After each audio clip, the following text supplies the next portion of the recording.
সন্ধ্যা হলেই মনে চায় কিছু ভাজা খাই, কিছু ভাজা পোড়া খাই, কিছু একটা খাই, মানে মুখটা কেমন যেন লাগে।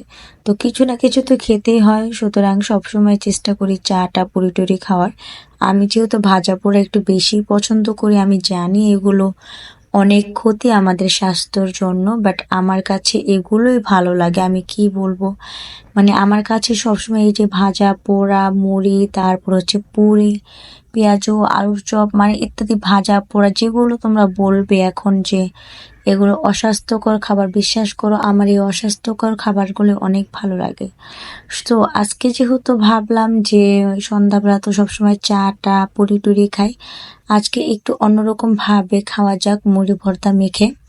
তো অনেকদিন যাবতই কিন্তু মুড়ি ভর্তাটা খাই না, মানে অনেকদিন হচ্ছে আমরা মুড়ি ভর্তাটা খাচ্ছি না। আর আমরা কিন্তু আগে দেখতেন যে কয়েকদিন পর পরে মুড়ি মাখা খাইতাম। যেহেতু মুড়ি মাখা আমার পছন্দের খাবারের মধ্যে অন্যতম একটি খাবার, সো মুড়ি ভর্তার কথাটা শুনে আমি আর না করতে পারলাম না। তো বাড়িতে যেহেতু আমার শ্বশুর শাশুড়ি সবাই ছিল, তো ভাবলাম যে সবাই মিলে একসাথে বসে একটু মুড়ি মাখাই খাওয়া যাক। সো এর জন্য আমি সব কিছু এখানে এনে নিয়েছিলাম এবং আমি কিন্তু সব কিছু কেটে কুটে আমি একদম বসে পড়েছিলাম মাখতে। আর সব সময় আমাদের বাড়িতে যেটা হয়, সব সময় আমাদের বাড়িতে আমার মুড়ি মাখাটা মানে মাখতে হয়, আমার বানাতে হয়। আমার হাতে মুড়ি মাখাটা আমার ফ্যামিলির সবাই অনেক বেশি পছন্দ করে, যার কারণে সবসময় আমি বেশিরভাগ মুড়ি মাখার দায়িত্বটা নিয়ে থাকি।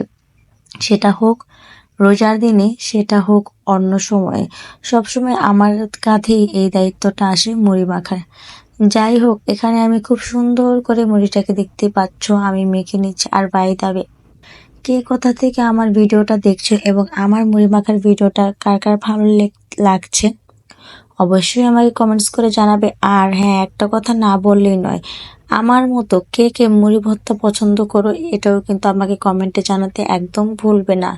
তো আমি এখানে খুব সুন্দর করে মুড়িগুলোকে একদম মশলার সাথে যেভাবে মানে মেখে যায়, একদম মশলা এবং মুড়ি যাতে একদম মাখামাখি হয়ে যায় সেইভাবে মেখে নিয়েছি।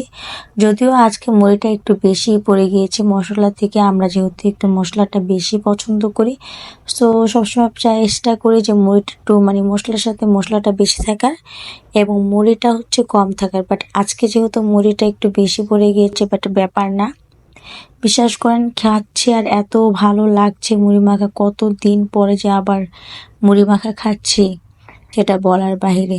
সো আমরা সবাই মিলে এইখানে একটু একটু করে মুড়ি মাখা খাচ্ছি, আর আমার মেয়ে একটু ক্যামেরার সামনে দেখাচ্ছে আপনাদেরকে যে আমরা এই তো খাচ্ছি, আপনারা কে কে খাবেন, খেলে আমাদের বাসায় চলে আসতে পারেন।